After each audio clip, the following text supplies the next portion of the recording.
Olá, pessoal. Vamos começar hoje mais um episódio do podcast da G2D. E hoje é um podcast, um episódio super bacana. É uma história muito relevante para a internet, para o ecossistema empreendedor brasileiro, né? Mas eu acho que essa história nunca foi contada da forma que queremos contar hoje e com essas pessoas que estarão contando essa história para a gente. Meu nome é Carlos Pessoa, sou diretor de Relações com Investidores da G2D Investments e eu tenho aqui um grupo de pessoas muito especial que vai dividir uma das histórias mais bacanas da internet brasileira com vocês. Então, tem um convidado fantástico, que é o Nizam Guanais, que é founder e CEO da N Ideias.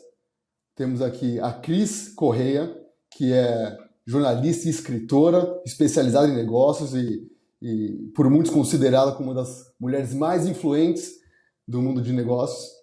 E o Fersen Lambranho, que é chairman da GP Investimentos e chairman também da G2D Investments. Muito bem-vindo a todos, obrigado aqui por topar o nosso convite. E eu queria já passar a bola aqui para a Cris, que vai nos ajudar aqui trazendo perguntas relevantes para esse bate-papo que eu estou com muita expectativa. Obrigada aí pela apresentação, Carlos. Talvez você tenha exagerado um pouquinho a meu respeito, porque perto desses dois aí não dá nem para comparar. Mas eu estou super animada para essa conversa. Agradeço o convite e queria começar lendo um trecho para vocês, muito rapidinho. Eu fiz uma pergunta sobre a importância do IG para a internet brasileira, tá? E eu fiz essa pergunta para uma pessoa e vou ler aqui para vocês o resultado.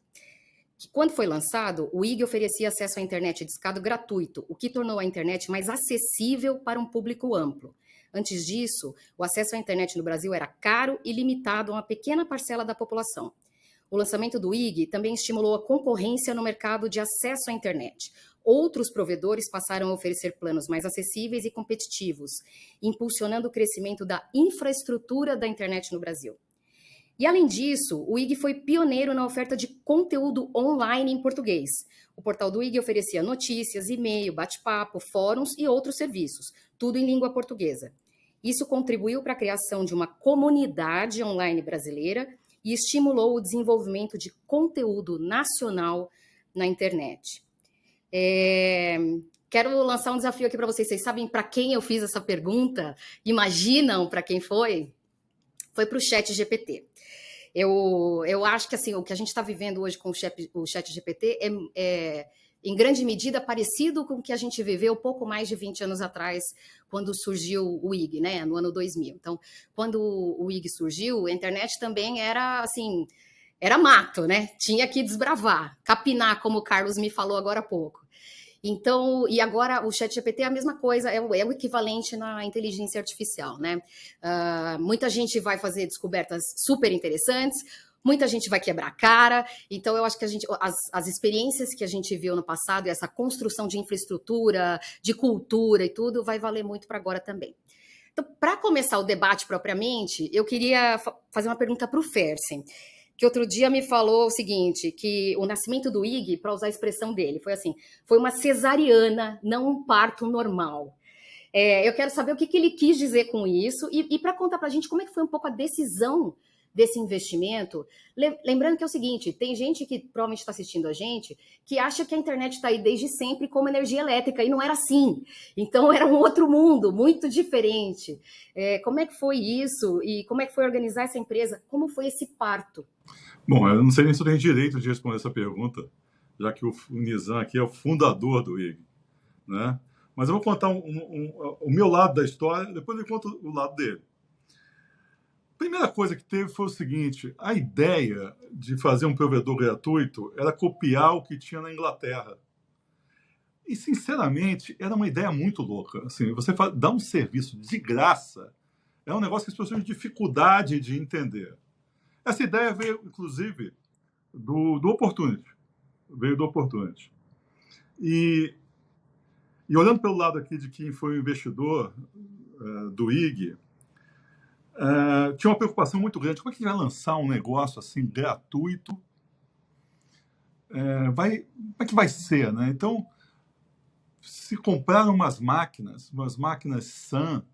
Nós tínhamos uma experiência na GP já antes de ter feito o Mandic. Então a gente conhecia razoavelmente bem o negócio. Então comprei uma máquina Suns que iam chegar em março de 2000 para poder aguentar o volume do que ia acontecer e tudo mais. Isso mais ou menos, acho que foi setembro, agosto. Em novembro, sai uma capa da Isto É Dinheiro com o presidente do Bradesco na época dizendo: o Bradesco vai dar internet, cria internet grátis no Brasil. A gente levou um susto danado aquele negócio.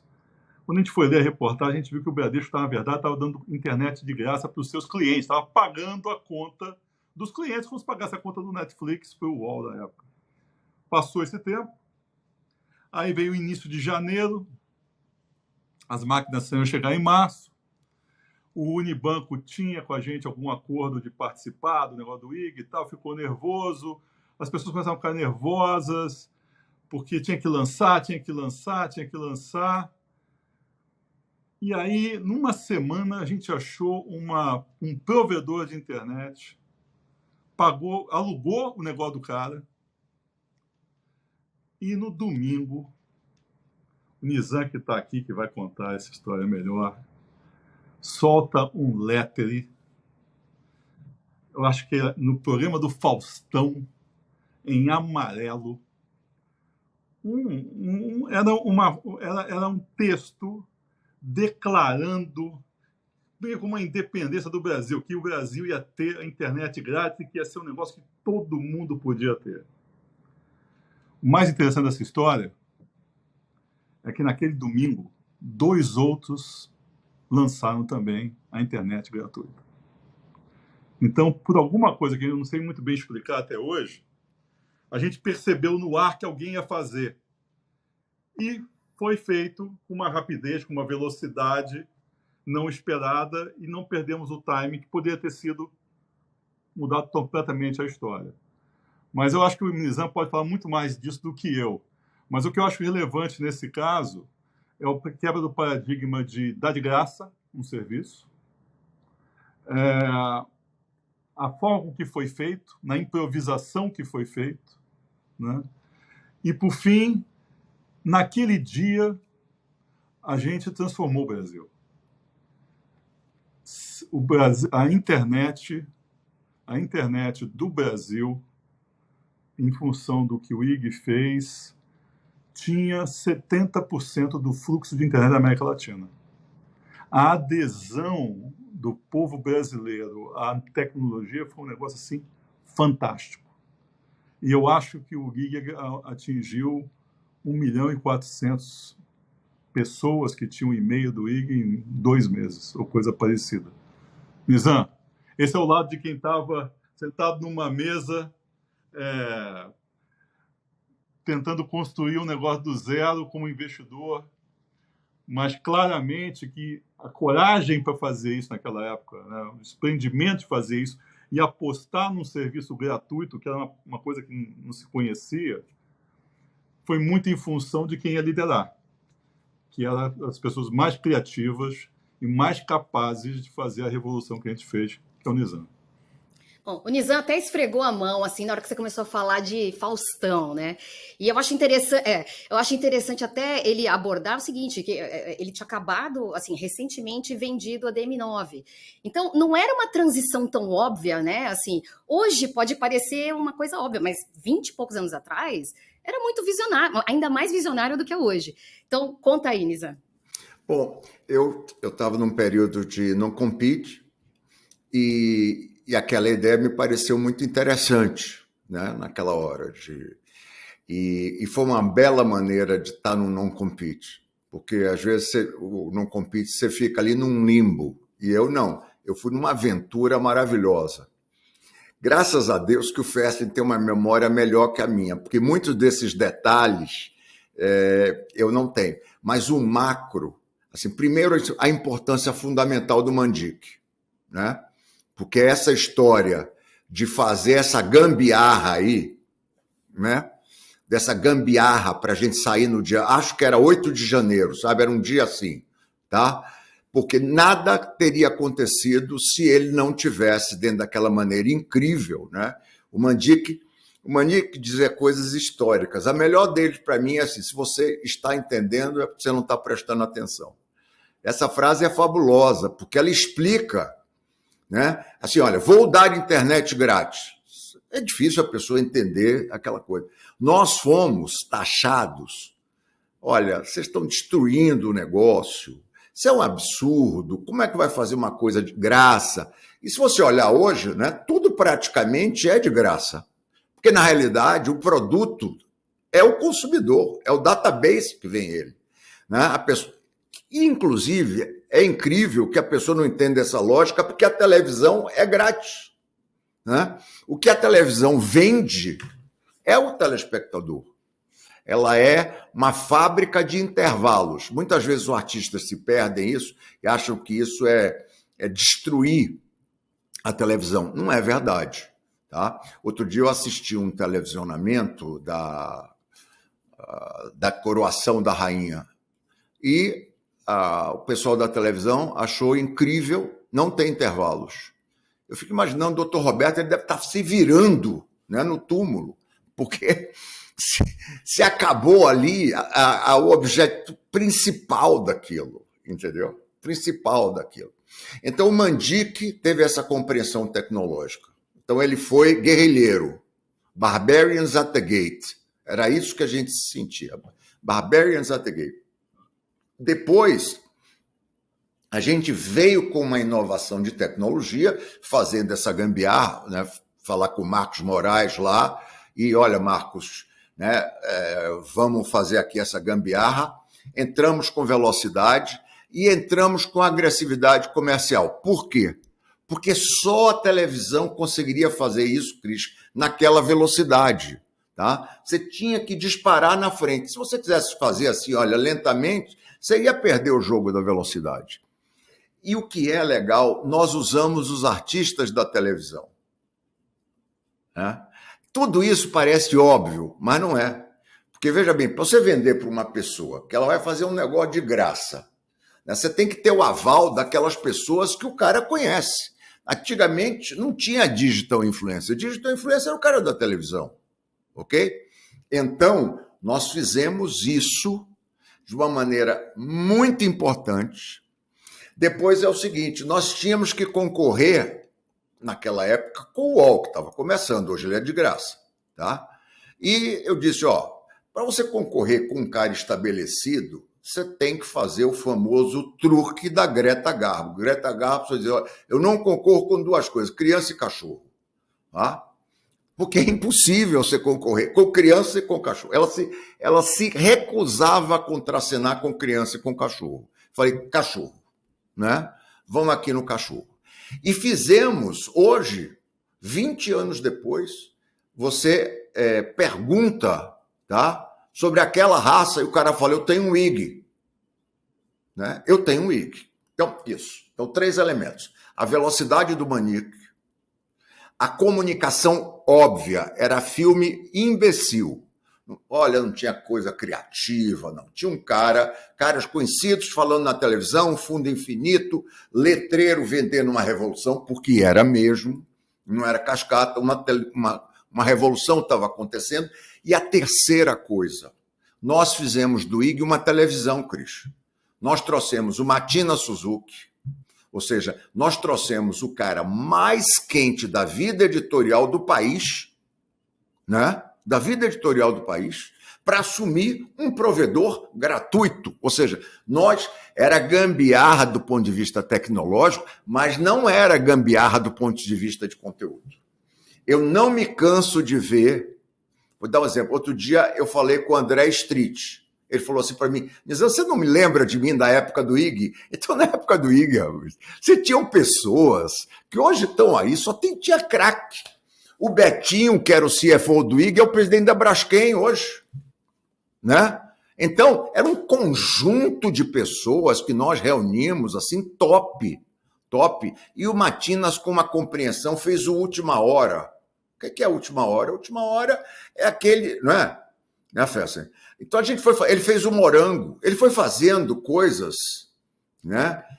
O Morango era um site sexy, classudo. Né? Trazia a Gisele Bündchen.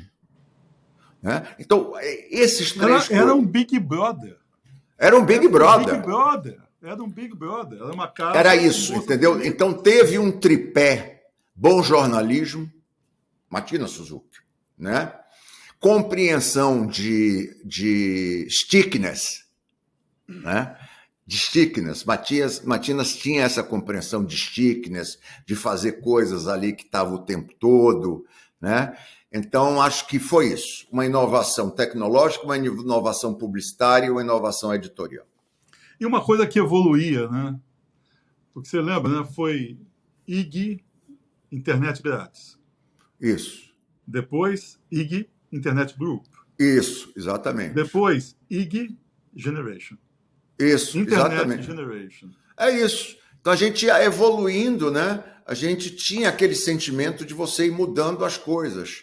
Pô, depois eu percebi o seguinte: não, a gente não pode ficar aqui distanciado aqui num andar. Vamos para um lugar de trânsito, né? O IG tinha estúdio na rua. O IG se comportava como uma televisão, entendeu? A coisa, então, o IG teve problema de timing, e é engraçado, porque você ia nas agências e você chegava lá, o cara falava assim: Nizam, você acha que esse negócio de internet vai dar certo? Essa pergunta é incrível. Ele falou: não, eu acho que esse negócio de internet vai dar certo. Mas era muito complicado, naquela época, você passar isso, né? A gente tinha IG Móvel, IG Flores, então, para mim foi o timing, talvez tinha sido um pouco antes das coisas, e depois, para ser honesto aqui, uma composição societária bastante, digamos assim, apimentada, né? Entendeu? Era muita gente inteligente, tinha excesso de protagonismo no assunto. Então, a gente ficava ali, todo dia você tomava uma notinha no jornal de um sócio mandando uma coisa para cima. Isso é a vida. Eu imagino que o Zuckerberg deve enfrentar isso, o Bezos e tal, entendeu?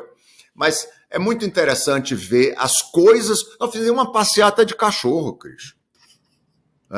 Que deve chamar cão-seata, né, na verdade. Uma cão-seata, e que o cachorro do Zé Olímpio teve um infarto e morreu, Fersen. Hein? Essas coisas são verdadeiramente... Olha, dá para fazer um filme sobre o IG. Ele tem enredo de drama, sabe assim? Mas, Lisa, pegando esse ponto da sociedade, eu tenho um aspecto para falar, que é o seguinte... Você lembra, né? O IG tinha como sócios a GP, o Opportunity, a BR Telecom e a Telemar. Mas havia no sistema de telefonia brasileiro um negócio chamado sumidor de tráfego, que favorecia quem levava tráfego de uma região para outra. Ou seja, se o tráfego de telefone fosse da BRT para a Telefônica em São Paulo, a Telefônica ganhava dinheiro com isso. Não sei se você lembra, mas o grande patrocinador que botou dinheiro e deu um grande boost financeiro no IG foi a Telefônica, que não era sócia. Foi o Ion, né? E o Fernando Xavier. Eu lembro do dia que eles trouxeram 5 milhões de dinheiros, não sei se de dólares ou de... O que é o dinheiro? Acho que era de dólares. E eu falo: mas você vai botar aqui o dinheiro? Eu falo: não, vou botar, mas você não é sócio. Pô, eu não estou conseguindo que os sócios coloquem. Não, mas a gente quer colocar porque a gente quer que fica hosteado em São Paulo e o fluxo venha para São Paulo. Então, essa coisa da sociedade complexa só tem uma razão.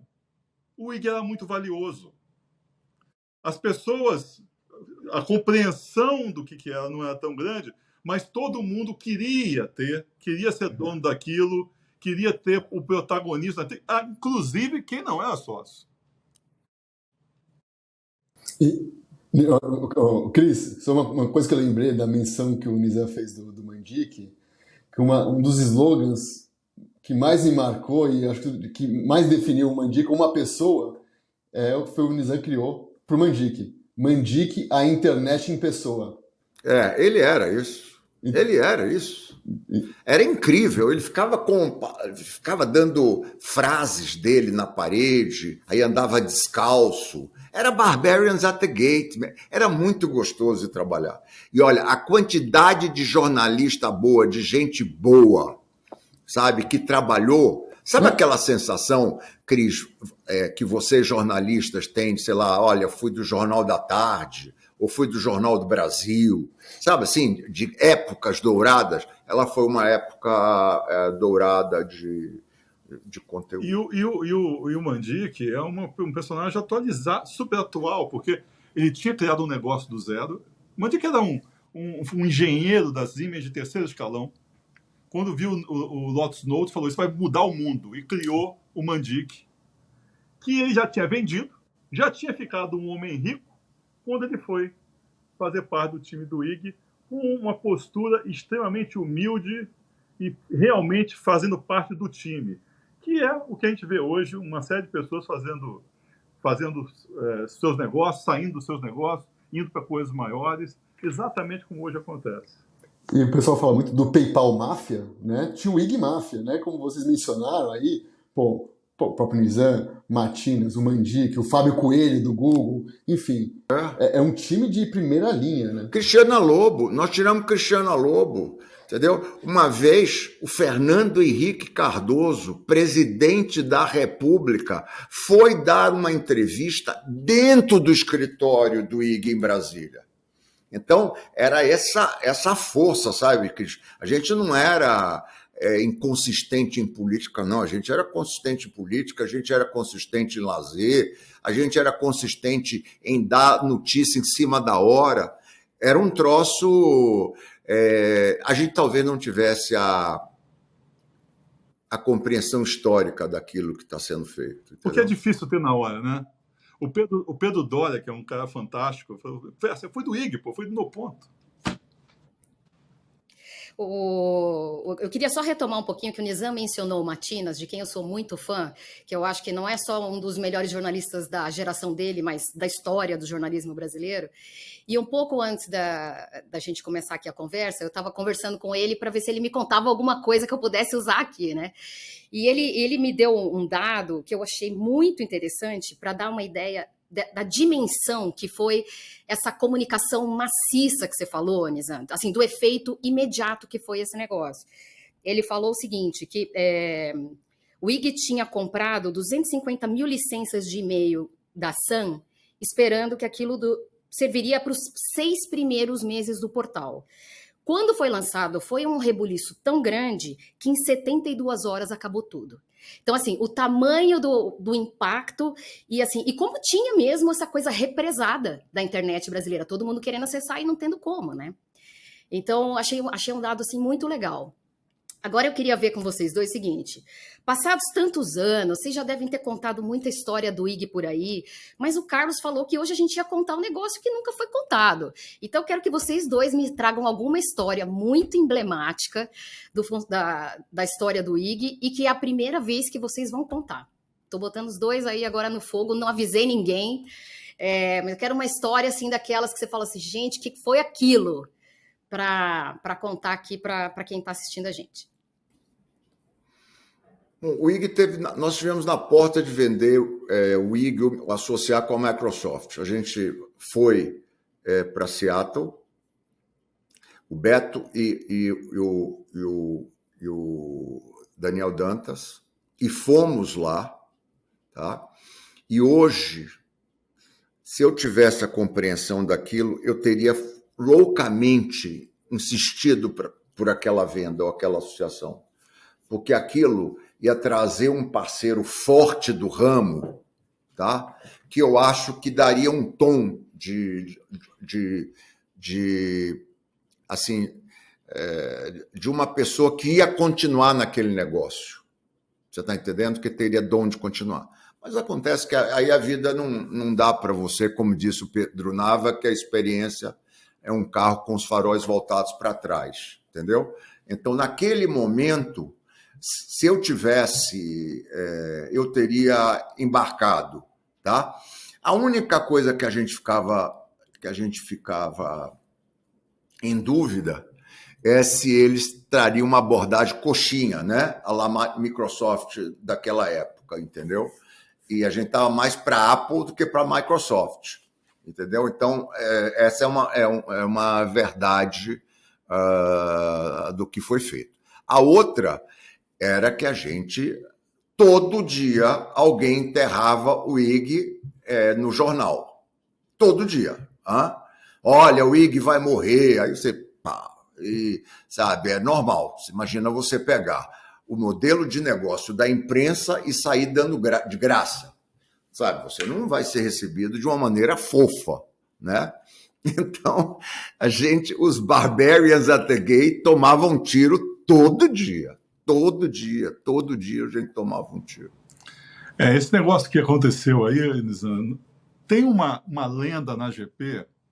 Eu não participei dessa conversa, mas tem uma lenda na GP que um dia apareceu um americano, isso deve ter sido em 96, 95, e querendo comprar o Mandic, mas comprar apurações. E quem atendeu lá achou que o cara não ia para frente, não valia a pena vender o Mandic por ações para aquele cara. Sabe quem era? América Online. Então isso é normal, assim. Olha, essas coisas de startup, e o IG era uma startup, com toda a força dos sócios da época, você ter companhias telefônicas de sócios e tal, era uma coisa difícil de lidar, mas era forte, muito mais do que uma startup normal. Você sempre tem altos e baixos, e sempre foi assim. E, obviamente, tinha um momento lá que tiveram que reduzir despesa, que fazer coisa. E tinha um senso comum de que, o Nizam era o cara da criatividade, era o cara de fazer as coisas acontecerem, não ia cortar despesa, né? E aí, teve uma reunião de conselho, nessa reunião de conselho se debateu muito o tema, o Nizam ficou assim. Aí, lá na GP, a gente conversa, temos que ajudar o Nizam, vamos chamar o Falcone para ajudar o Nizam e tal. No dia seguinte, o Nizam voltou e falou o seguinte: já resolvi tudo. O quê? Vou reduzir 40% da despesa. E fez. Sem Falcone, sem nada. Tá certo? A outra opção era a morte. Entendeu? Eles não confiaram no meu lado libanês. Eu sou Mansur, eles conhecem o Guanais, entendeu? Olha, Cris, foi um horror. Você sabe que é horrível demitir gente, mas não tinha opção. Não tinha opção, entendeu? Foi dolorido, mas eu falei assim, o mal se faz de vez, o bem é que se faz aos poucos. Fomos lá e pau! Entendeu? E eu falei, só saio desse troço aqui quando colocar no azul. A logomarca era vermelha, eu falei, no azul. Só saio daqui justamente por causa dessa história sempre, né? Que sempre essa pecha. Olha aqui, eu sou um cara que pegou. A Cátia Almeida Braga investiu na DM9. Ela botou $1 milhão, mas não é verdade. Ela financiou 700 mil. Na verdade, ela botou 300. 7 anos depois, ela vendeu a parte dela por $30 milhões.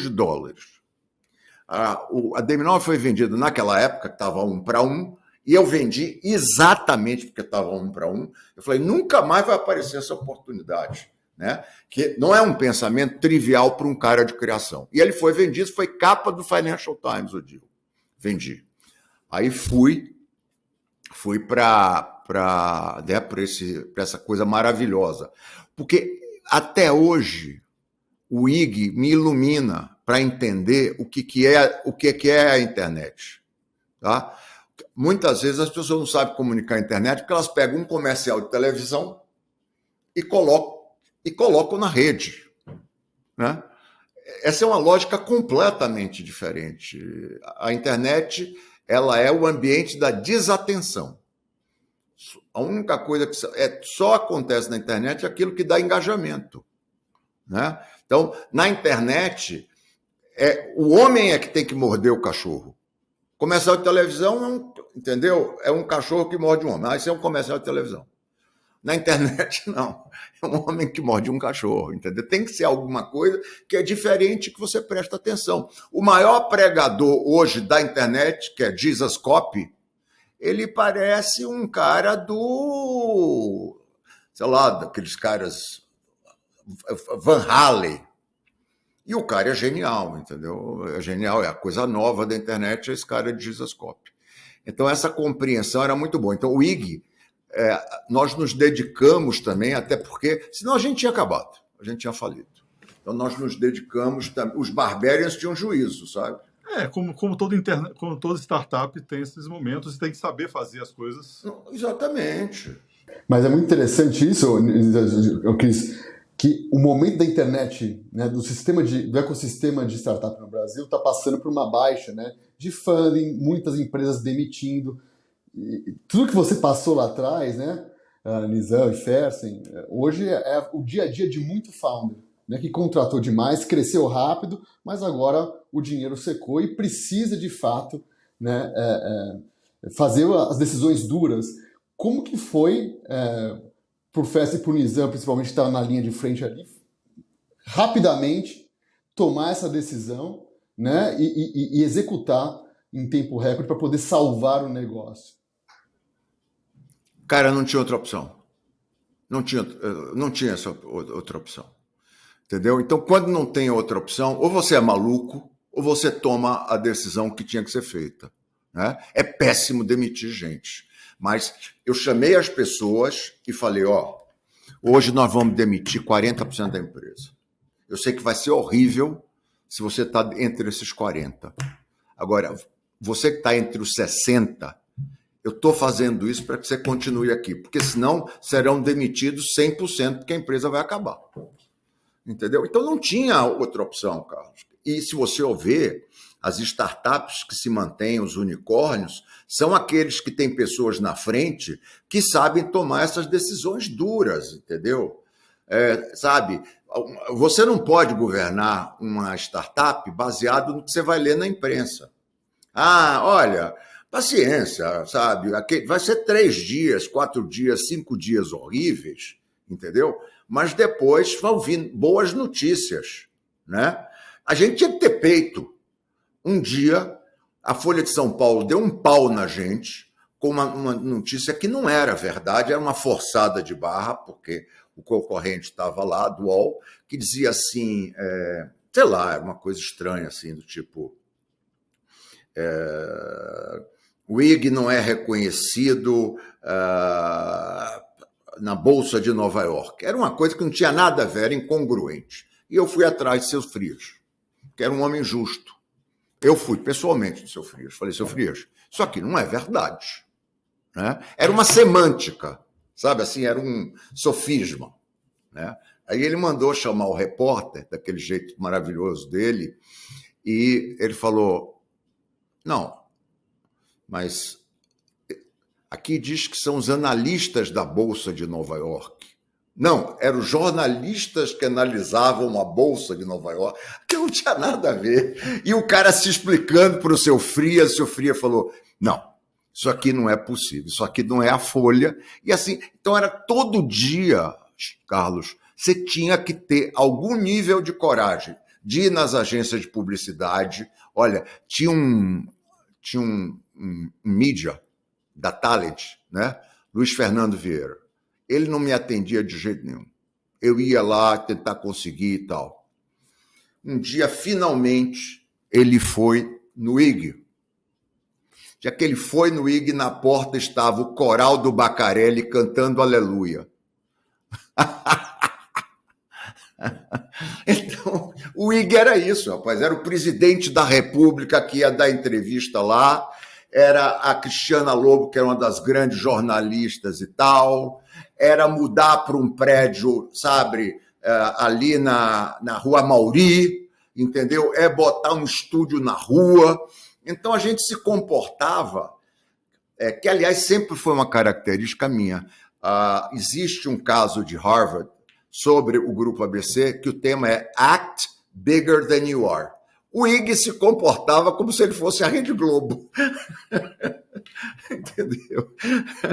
Ele era um Fiat Uno, sabe? Que achava que era um Cadillac. Ele ficava lá, aquelas coisas. E a gente não tinha...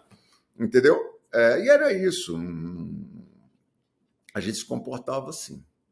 Deixa eu perguntar uma outra coisa para você. Assim, o pioneirismo tem sempre um preço, né? Que é fazer coisas que não dão certo, né? Então, eu queria saber, na história do IG, o que vocês consideram um erro que até aprenderam para investimentos futuros? Olha, bom, Vai. por favor, Nizam, acho que você dá uma visão do... Não, eu acho que a gente abriu muita frente, né? Muita frente. Eu continuo dizendo que o que acaba com a estratégia é a boa ideia, né? Toda vez que tem uma estratégia, hoje aos 65 anos de idade, eu falo, agora, cuidado com a inteligência. Porque a inteligência, ela te puxa para caminhos novos, entendeu?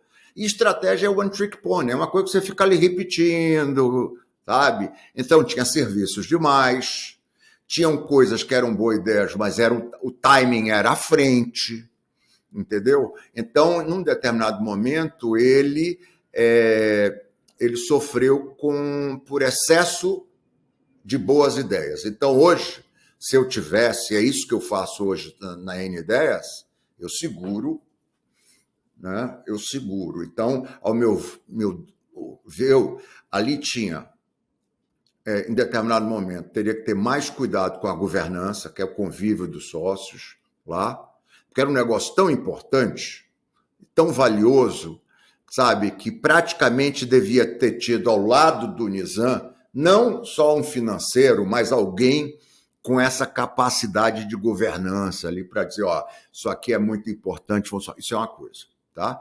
E a outra coisa, Cris, era segurar a onda na criatividade e lançar coisas novas, entendeu?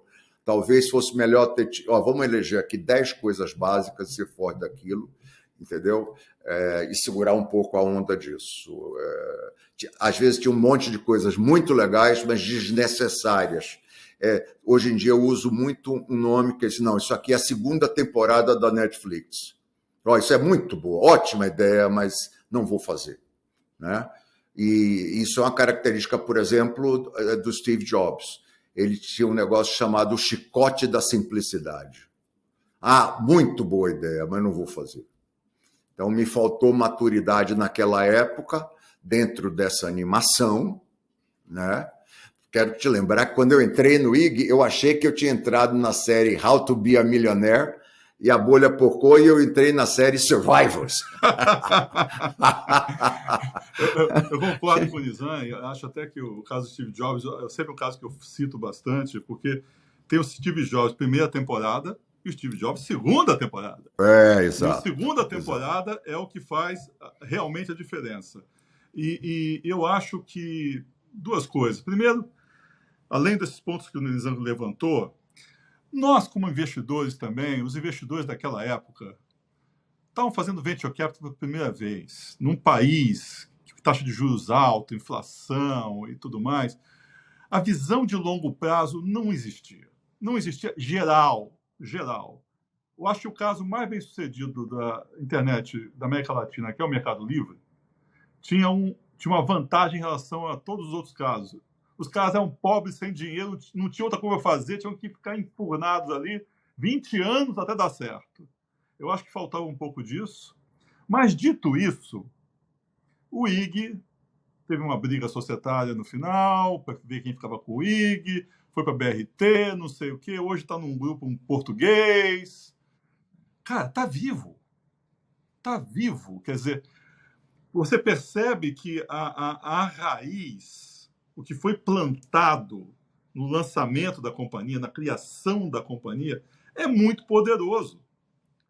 Porque está vivo. Até hoje, mudou de mãos e tal, e a marca está lá, uma marca continua existente. E quando você observa as companhias relevantes do mundo, todas elas tiveram um grande fundador que criou raízes tão profundas que aguentou, eventualmente, desaforos ao longo da vida. IBM, né?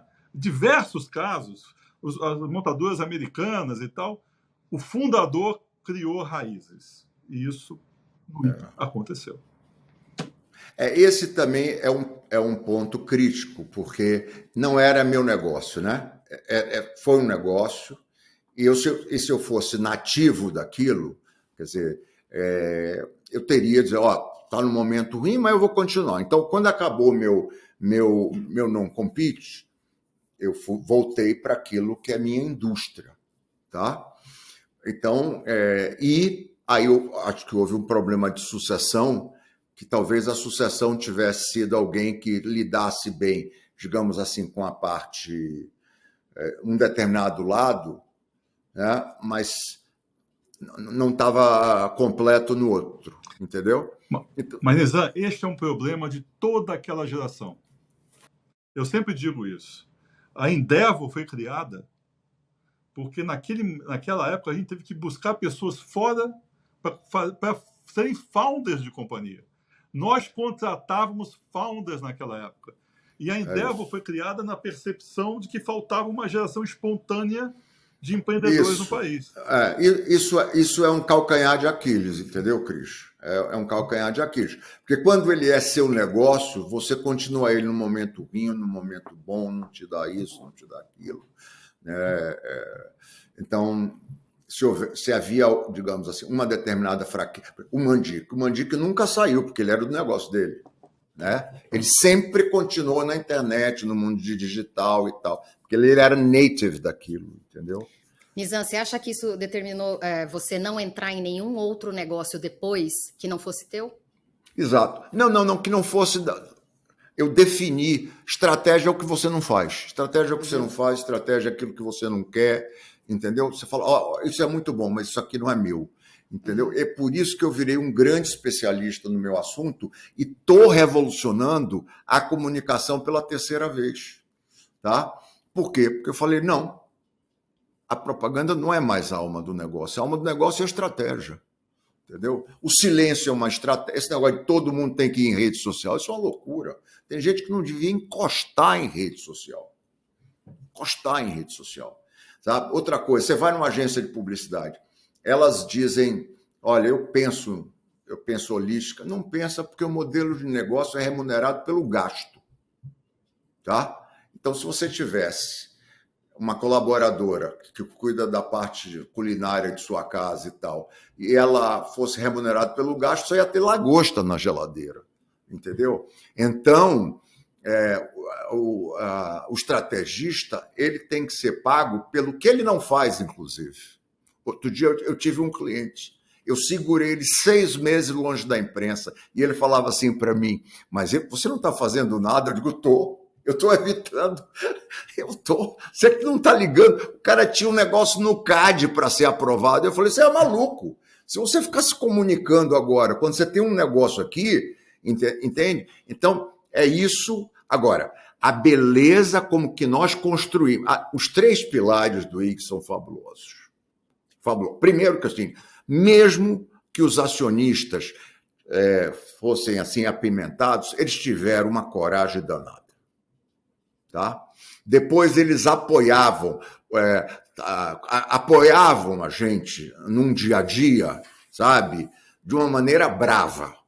Né? Claro que, como disse o Fersen, estava se começando as coisas, mas teve apoio para burro. Né? Teve muito apoio. Muito apoio. Né? Olha, tem uma geração de jornalistas hoje na televisão que estavam todos do IG, eram todos do IG. Né? Tem, sim. Então, juntar o Nizam, o Mandic, o Matinas, sabe? O Fersen, sabe? O Beto, todo mundo lá, o Daniel Danta, é um negócio de categoria, entendeu? Categoria. É que tinha muitos fatores exógenos em cima de uma determinada coisa, entendeu? Eu vou dar um exemplo. Eu mantenho a N-Ideias. O que aparece de cliente cheio de dinheiro e eu digo não, por quê? Primeiro que eu não tenho custo. Então, quem tem custo tem medo. Eu não tenho custo. Né? Eu trabalho numa empresa exponencial. E eu tenho um propósito que diz assim, eu cuido de clientes como se fossem causas e de causas como se fossem clientes. Aí aparece um cara cheio de dinheiro, mas ele é polêmico. Eu não estou afim, não está dentro do meu propósito. Tá? Outra coisa, eu gosto de lidar com dono, ou quem é CEO, mas é dono. Porque senão você acaba fazendo, por mim tudo bem. Sabe o que é por mim tudo bem, Cris? É um cara aqui embaixo, que ele fala assim, por mim tudo bem. Aí passa para outro que fala assim, por mim tudo bem. Ah, por mim, tudo bem, entendeu? E aí, nada sobrevive a tanto por mim, tudo bem, né? Então, o bacana lá é que a gente falava com o dono lá, o Fer assim, pode para discutir, não era, mas a gente tinha os caras lá atrás dando liberdade a gente. Isso tem um mérito danado deles, entendeu? Um mérito danado. Foi, olha, maravilhoso. O IG dá um filme. Agora, é tanta história que parece que foram 50 anos de IG, mas no fundo, em 2004 ele já foi vendido, né? Eu queria mas foram saber... 50 anos. Foi no relógio anos. Interno no foi, forward, né? No forward ali, olha, era sabe, eu não dormia, Cris. Não? Eu não dormia, não. Não trabalhávamos não com esse dormia assunto. E não fazia sexo. Exatamente. Porque eu lembro, essa eu vou contar. Eu lembro, na entrada da GP, ele olhou para mim e falou assim, Fersen, tô alucinado com essa ideia. Já avisei Donata, 6 meses sem sexo. Eu falei, era uma maravilha. Não precisa de tanto. Mas era... Não, olha, Cris. E olha, fizemos um round robusto naquela época. Na época, eu acho que era 70 milhões de dólares, mais ou menos. Foi um negócio importante contar uma história que não é fácil você contar, né? Não é fácil você contar. Então, é muito interessante.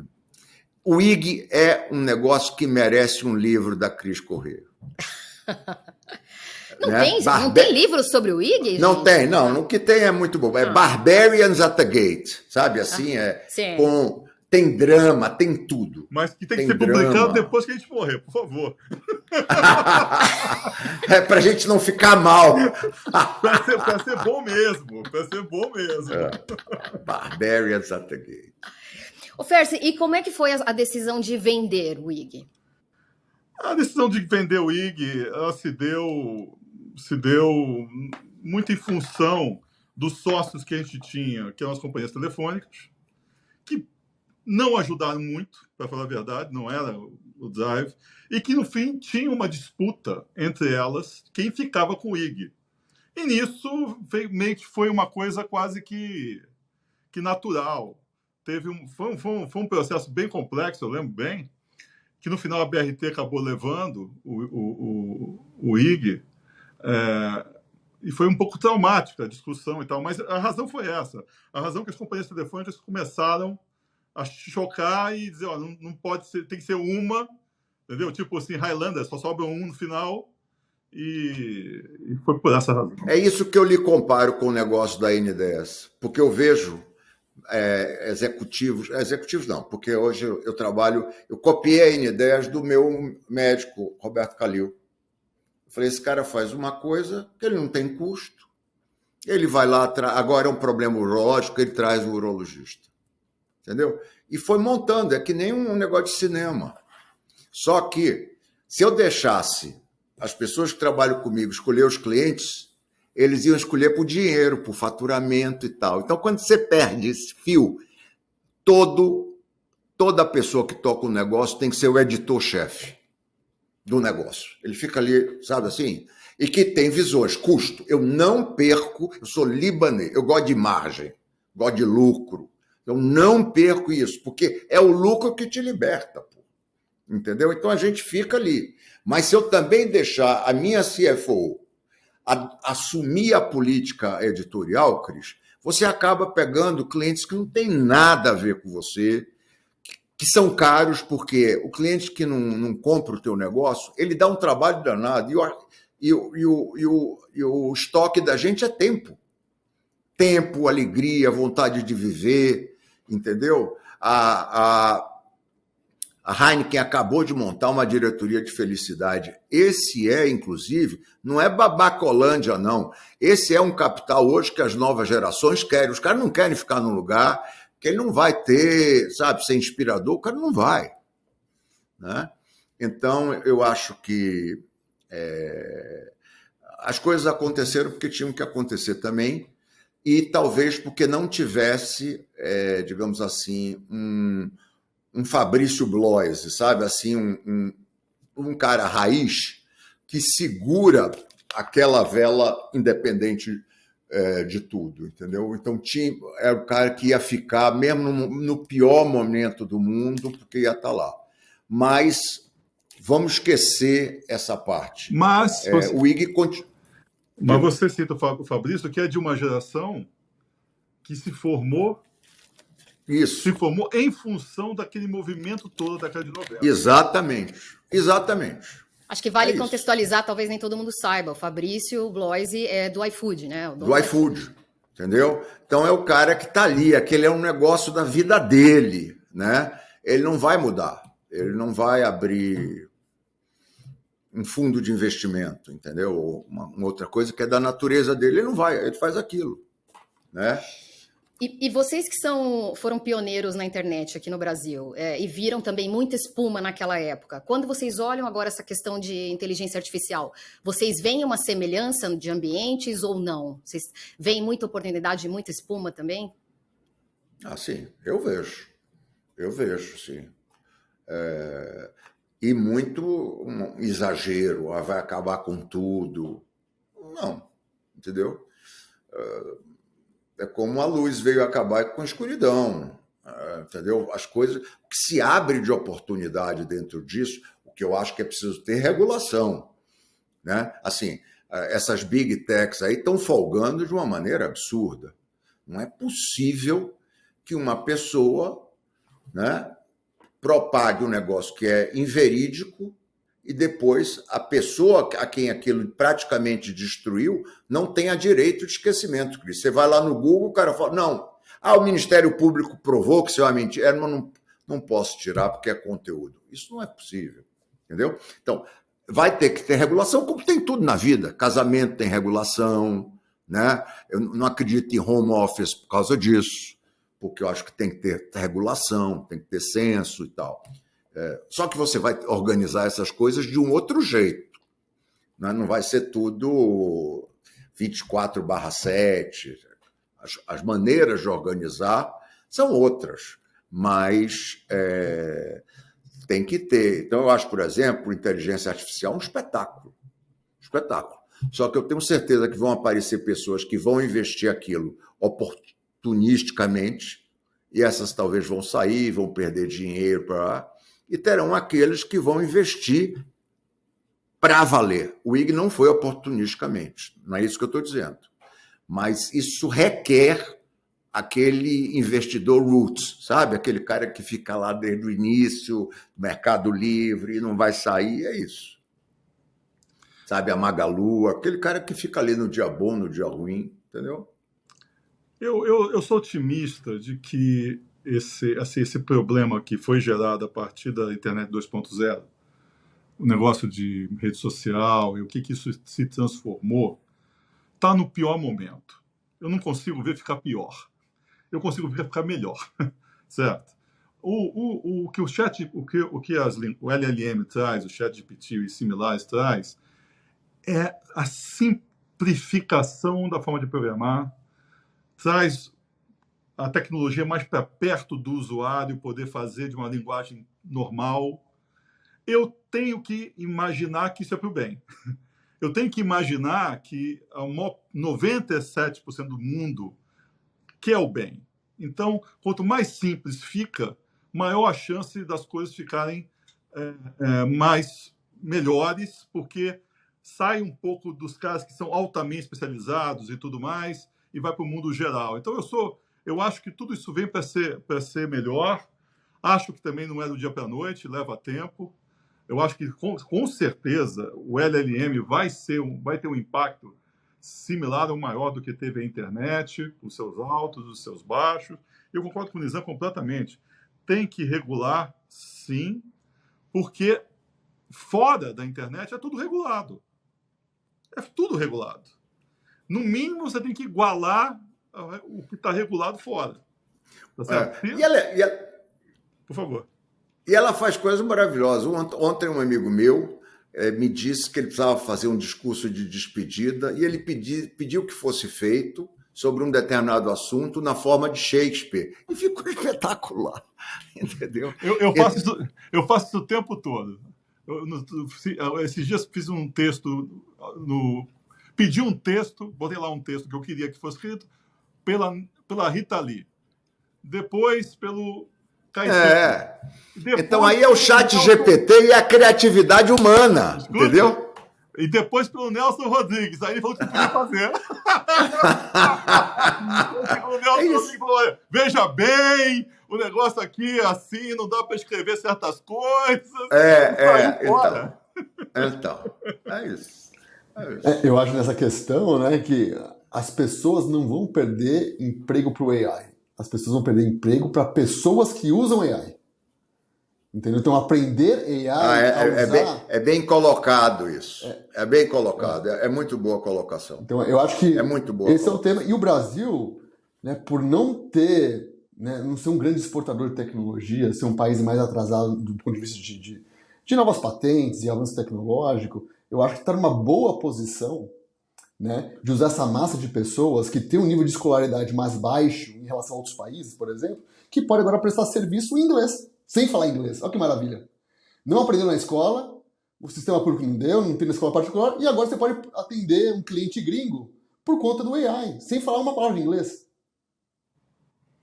Agora, deixa eu aproveitar o que o Nizam está aqui com a gente, porque tem um fenômeno que eu particularmente me interesso muito, sou amigo de alguns, vejo outros, que é o influencer.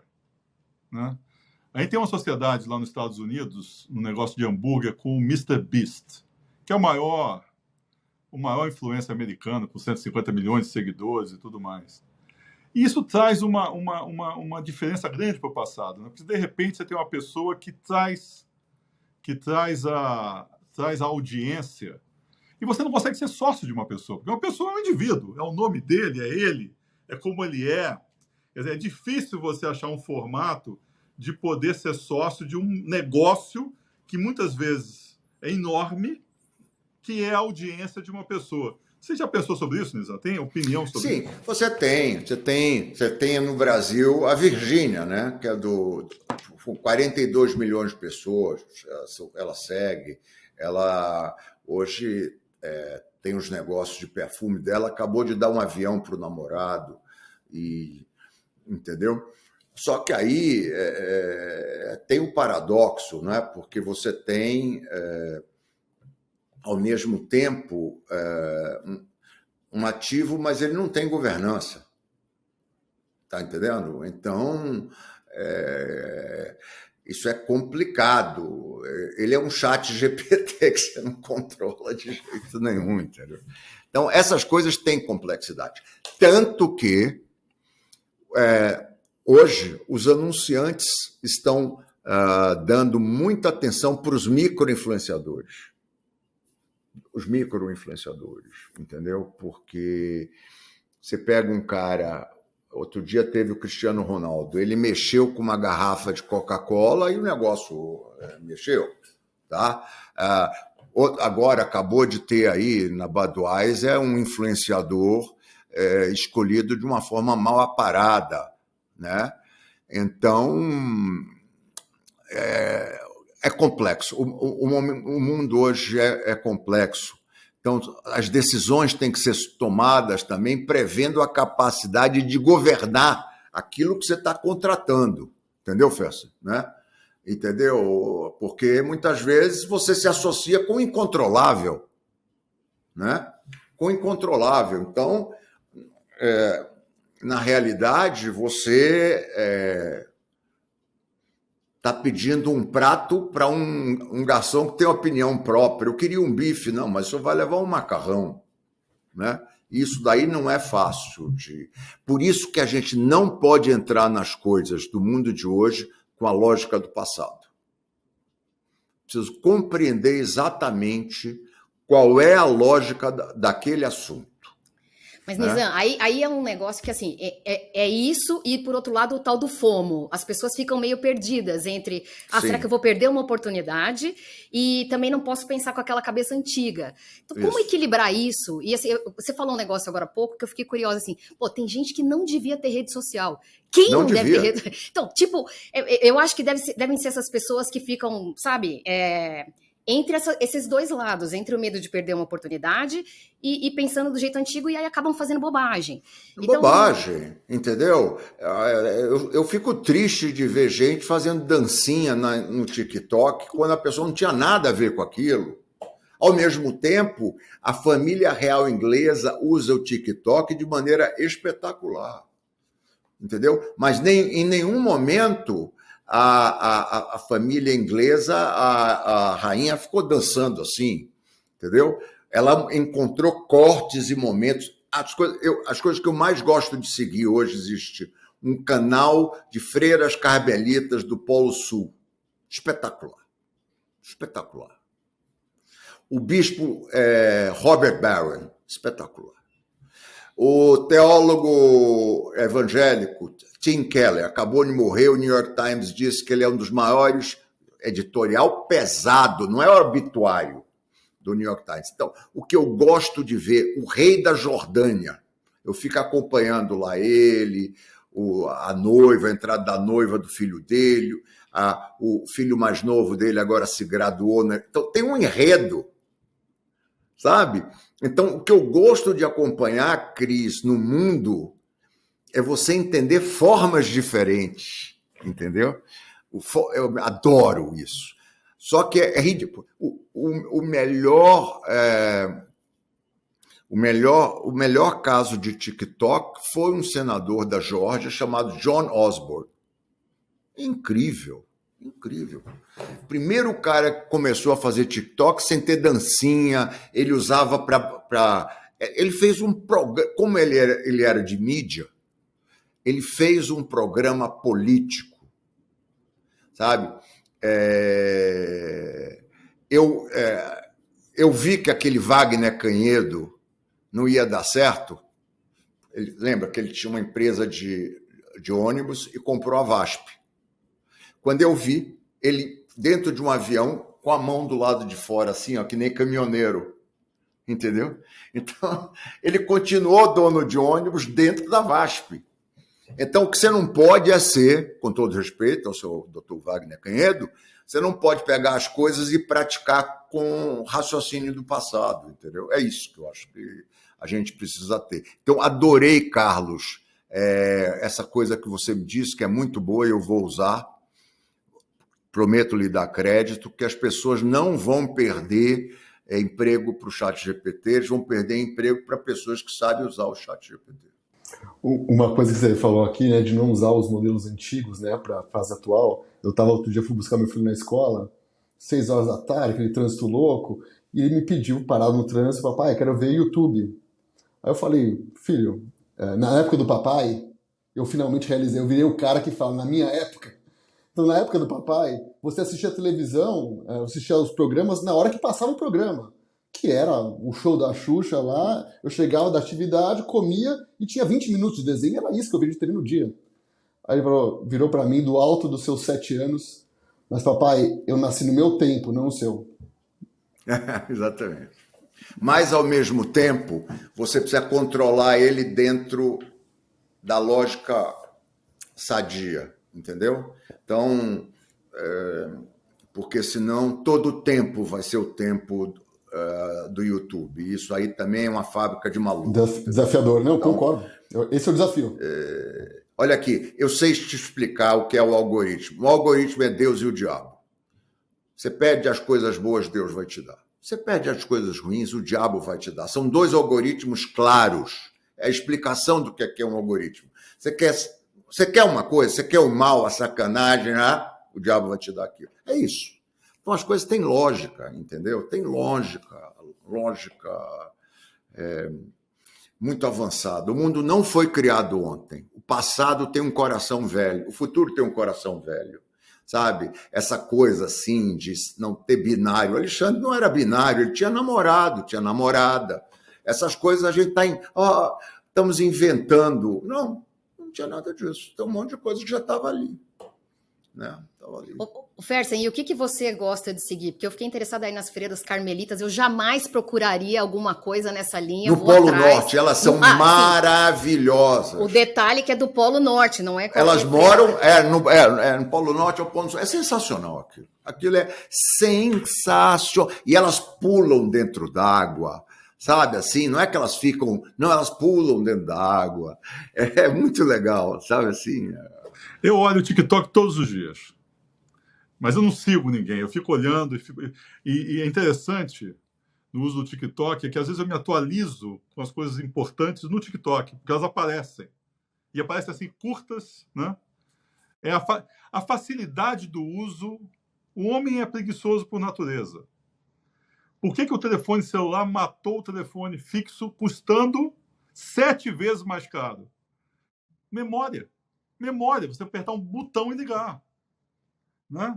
Então, eu gosto de ficar olhando todas essas coisas que viralizam por causa da simplicidade, porque eu acho que o caminho que a gente vai seguir é o seguinte: em algum tempo nós não vamos ter celular.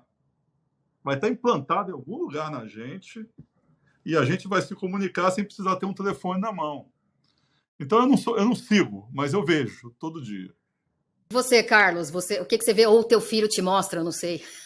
Bom, meu filho está na fase de YouTube, Minecraft, então é só esse tipo de coisa, mas aí que está o algoritmo, não sei por que pegou coisa de artesanato e de desenho, de fazer coisas com a mão, com material de casa, e agora ele fica horas assistindo esse tipo de coisa e depois vai replicar, vai para a cozinha, para a área de serviço, pega as coisas e faz. Então era uma coisa que a gente discutia, pô, vamos limitar o YouTube, mas é exatamente o que você falou. Se você perguntar para Deus, ele vai te dar as coisas certas, né? Exatamente. Tem muita coisa maravilhosa, entendeu? Eu tenho 2 netos e eu vejo que são 2 formas que não tem nem certo nem errado, entendeu?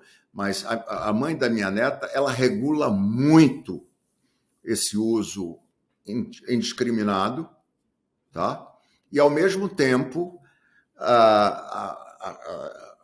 o meu neto, né? A minha filha, ela usa a internet desse jeito que você está falando, de ir buscar coisas criativas e tal. Então, você também tem que ser o editor-chefe do YouTube, entendeu? É isso. Agora, para a gente já ir finalizando, o que não muda, apesar da evolução tecnológica e tal? Eu acho que a gente falou muito sobretudo no começo do IG, da importância do time certo, de escolher as pessoas muito boas e tal. Isso. Obviamente, eu acredito que gente boa vai continuar sendo importante em qualquer fase, para qualquer empresa, né? O que não muda no futuro tecnológico, disruptivo, cada vez mais acelerado? Quais são as premissas que ainda vão continuar valendo? Contabilidade, né? Você pode ter o sonho que for, mas é bom você se relacionar com a contabilidade, tá? A contabilidade é limitada e a imaginação humana não. Então, você saber equilibrar essas 2 coisas é importantíssimo, entendeu? É sonho com trem de pouso. Acabou. Essa coisa, para mim, olha, só não afronte a contabilidade, né? A contabilidade, as coisas absolutas, 24 horas, né? Triglicérides. Tem coisas que são matemáticas. Olha aqui, ó, triglicérides é isso. Então tem uma contabilidade física, tem uma contabilidade psíquica. Para mim é cuidar da contabilidade. Eu acho que do ponto de vista de empresa é isso mesmo, que nada muda. Desde o século XV nada muda. Muda a forma, a maneira, os conceitos estão todos aí, né? E eu não consigo entender a tecnologia, a digitalização do mundo, que não seja para fazer o mundo ficar melhor. Eu não consigo entender. Porque a gente vive num mundo que foi desenhado na Revolução Industrial, que é muito duro. Não é bom para o passarinho, não é bom para a árvore, não é bom... Nem é bom para todos os humanos, as nossas cidades e tal. O digital, como ele é leve, como ele é barato, como ele é simples, como ele simplifica, eu acho que ele só tende a tornar o mundo melhor, porque os valores humanos vão estar sempre aí. Não há o que mude isso. E se os algoritmos tentarem, como eventualmente estão tentando, vai ser resolvido. Eu não acredito que vença no final. Não acredito. Vai vencer a humanidade sendo humana. Com certeza. Bom, acho que não tem jeito melhor de terminar do que com essa frase. Com certeza. O futuro é Elton John cantando com Dua Lipa, sabe? Ele é esse balanço. Fez um show aqui em Londres, vai fazer um show aqui em Londres, lotado, na idade que está. Tá sempre. É isso. Tem uma frase que o Nizam falou, acho que no Day One da Endeavor, que é que nós somos pessoas insensatas. Nós adaptamos o país e a civilização à nossa loucura. Exato. Entendeu? Então essa Barbarians in the Gate, tudo que foi criado, né, nunca poderia se imaginar, né, que com a semente do IG ia ser um pilar essencial para esse ecossistema de internet e inovação que temos hoje, 20 anos depois. É isso aí. Foi muito feliz de ter feito parte daquilo. Muito feliz. Olha, foi legal para cachorro. Você sabe que um dia eu botei no meu LinkedIn o Iguinho, o cachorrinho. Rapaz, eu nunca tive tanto like na minha vida. Assim, de maluco. Exatamente. Eu vou botar. É uma boa ideia essa. Passados 23 anos. Eu vou botar isso. Vou botar. Então, tá bom? Pessoal, obrigada pela conversa, gente. Obrigado a vocês, foi uma delícia. Cris, Nizam, Festen, foi incrível esse papo. Acho que faço a cor aqui com o Nizam. Essa história tem que ser contada. Com a Cris, com um livro, depois virar um filme. Barbarians at the Gate. Então esse aqui vai ser o script. O título aqui. Já tem. Precisamos de uma tradução que não pareça tão fiel ao original em inglês, né? Mas... Não tem problema, a gente vai achar. Tá bom? Muito obrigado, pessoal. Um abraço. Tchau, gente. Tchau.